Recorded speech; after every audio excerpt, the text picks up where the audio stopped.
Halo semua, di video kali ini saya akan berbagi tentang real yield obligasi.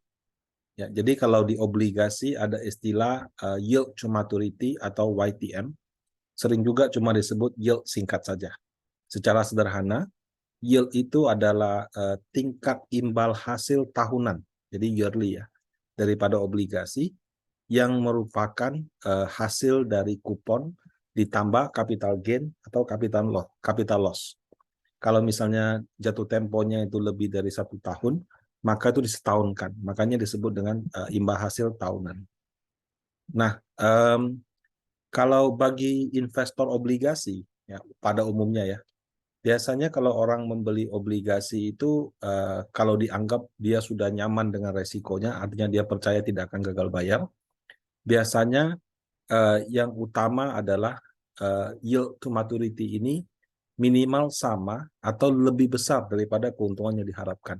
Jadi misalnya saya mengharapkan keuntungan sebesar 7% misalnya, atau 6%.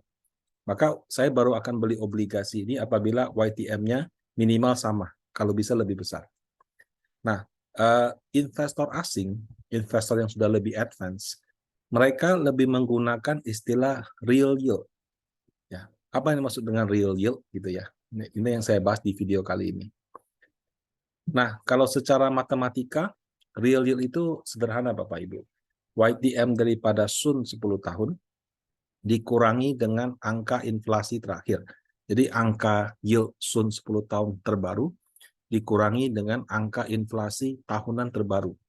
Nah, kenapa menggunakan 10 tahun? Karena dalam standar dunia gitu ya. Jadi ketika membandingkan negara A dengan negara B, secara tidak tertulis itu sudah hukumnya menggunakan 10 tahun. Jadi kalau yang di compare Indonesia 10 tahun versus China 10 tahun versus Thailand 10 tahun. Nah, kalau di berita dia cuma bilang, oh, imbal hasil surat hutang Indonesia mengalahkan imbal hasil surat hutang Thailand. Dia tidak sebut 10 tahun, tapi sudah dipastikan tuh yang 10 tahun. Gitu ya.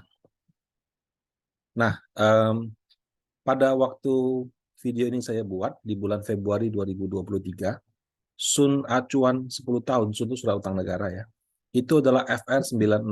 Ya. Kuponnya kebetulan pas 7%, jatuh temponya 15 Februari 2033. Pas kan, Februari ke Februari, 23 ke 33 gitu ya. Nanti di tahun depan, 2024, FR96 akan diganti dengan FR yang baru. Jadi memang setiap tahun Sun 10 tahun ini akan terus diganti. Nah, kalau Bapak Ibu klik FR96 di BCA, kebetulan saya ambil tanggal 13 Februari ya. Di sini keluar data seperti ini ya, fixed rate SR096 product information, kemudian ada buy dan ada sell. Buy itu maksudnya kalau saya beli itu dengan harga BCA pada tanggal itu adalah 6,63%. Kalau saya jual ya, itu dengan harga yang setara yieldnya 6,82%.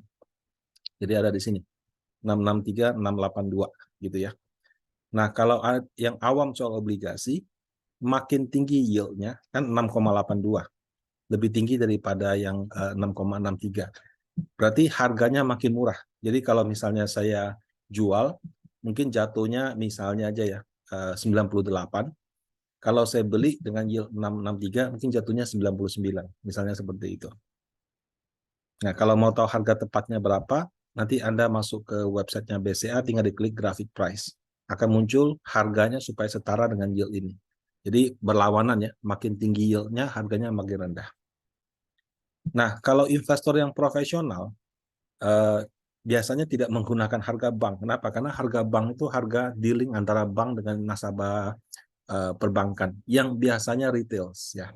Sementara kalau di manajer investasi, di reksadana, dealingnya sesama institusi. Nah, karena institusi jumlah transaksinya juga banyak, biasanya kami menggunakan biasanya harga yang digunakan tuh ibaratnya harga grosiran. Sementara kalau di perbankan harganya harga eceran. Bisa aja sih kalau ada yang mau beli jumlah banyak di bank ya, tapi biasanya tidak begitu sering. Nah, kalau di apa yang digunakan oleh investor institusi di Indonesia, referensinya adalah Indonesia Bond Pricing Agency. Sekarang namanya PHEI, Penilai Harga Efek Indonesia. Kalau Anda masuk ke websitenya, Ya, Anda bisa menemukan PHI, yield FR, ini sekian sekian sekian gitu ya. Nah, di sini FR Sun SPN Seri benchmark itu 95 untuk yang 5 tahun, 96 untuk yang 10 tahun, 98 15 tahun, 97 20 tahun. Selainnya SBN juga ada SBSN, itu maksudnya yang syariah. Ya, kalau syariah serinya ada 4, 2,5, 4, 13, dan 24 tahun. Ya, ini kelihatannya 3 tahun ya. Mungkin dia belum ada pergantian.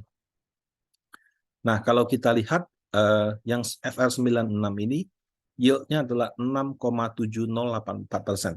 Ya, dengan harga 102,1. Jadi 6,7 dapat 102,1. Kalau 6,8 berarti harganya di bawah 102. Kalau 6,6 harganya di atas 102. Kurang lebih seperti itu. Ya. Dan kalau kita lihat 6,7 di sini 6,6, 6,83. Kebetulan agak di tengah-tengah ya. Nah, inilah harga yang biasanya dipakai oleh investor profesional, salah satunya di reksadana. Nah, kemudian tadi kan real yield rumusnya adalah yield 10 tahun, kita sudah dapat 6,7084% per tanggal 13 Februari, dikurangi dengan inflasi, di mana per Januari 2023, 5,51. Jadi secara matematis, real yield Indonesia adalah 6,7084 dikurangi 5,51. Dapatlah plus 1,1984. Positif artinya bagus. Ya. Artinya tingkat imbal hasil daripada surat utang di Indonesia lebih bagus daripada inflasinya. Ya, ini adalah suatu indikator yang bagus. Dan biasanya ini akan dibandingkan lagi dengan negara-negara yang lain. Nah, ini saya ambil dari Bloomberg. Kebetulan kemarin ada satu berita yang membahas tentang real yield. Ya, ternyata dari negara-negara yang ada di Asia, ya, Asia yang besar ya, jadi India, Indonesia, China, Malaysia, Korea Selatan, Filipina, dan Thailand, hanya ada 3 negara yang real yield-nya positif. Artinya surat utang negaranya itu memberikan imbal hasil di atas tingkat inflasi. Ada India di 1,6%, Indonesia 1,3%, China 1,1%. Nah, memangnya kenapa Pak? Kalau misalnya real yield-nya misalnya 1%, tapi yield-nya cuma 6, ya, sementara yang negatif 8 kan bukannya orang cari yang 8. Logikanya memang begitu. Tapi kalau dari kacamata investor asing, ketika tingkat inflasi suatu negara tinggi, ada kemungkinan mata uangnya akan melemah. Betul, saya invest, jadi saya tukar masuk ke mata uang negara tersebut, beli surat utangnya dapat bunga. Tapi karena inflasinya tinggi, pada waktu saya tukar kembali ke mata uang saya, itu nilainya jadi jatuh, artinya sama aja. Makanya untuk investor asing yang berinvestasi di surat utang di banyak negara, mereka tidak hanya melihat imbal hasil, mereka itu juga melihat perbandingan dengan inflasi. Karena kalau inflasinya terlalu tinggi, ada kemungkinan mata uangnya akan melemah, sehingga yield-nya tinggi pun percuma, karena nanti dia untung di bunga, rugi di kurs, seperti itu.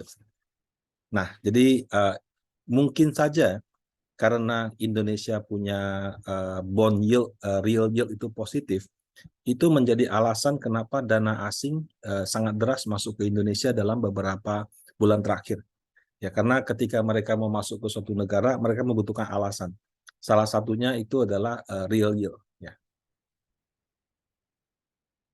Nah, ketika dana asing masuk, itu positif untuk mata uang rupiah, gitu ya. Bahkan artikel di Bloomberg tersebut memprediksi rupiah bisa ke 14.200-an. Yang menurut saya kayaknya terlalu signifikan juga sih, terlalu berlebihan. Kalau menurut Panin Asset untuk 2023 di 14.600 sampai 14.900. Nah, kalau misalkan Anda sependapat dengan ramalan ini, ketika sekarang kursnya 15.000, sebetulnya ini kesempatan yang bagus kalau mau dikonvert ke rupiah, seperti itu ya. Kalau nanti misalnya benar-benar sampai di 14.2, kalau untuk investasi mungkin bisa dipertimbangkan dikonvert lagi dari rupiahnya ke dolar. Nah, apakah sentimen positif dari real yield yang positif, artinya yang ini, kemudian dana asingnya banyak masuk ke surat utang negara, rupiah yang menguat, ini akan menular ke saham? Well, menurut saya saham itu lebih kompleks. Kenapa? Karena faktornya amat banyak. Dia bisa semuanya bagus, laporan keuangannya jelek, harganya jatuh.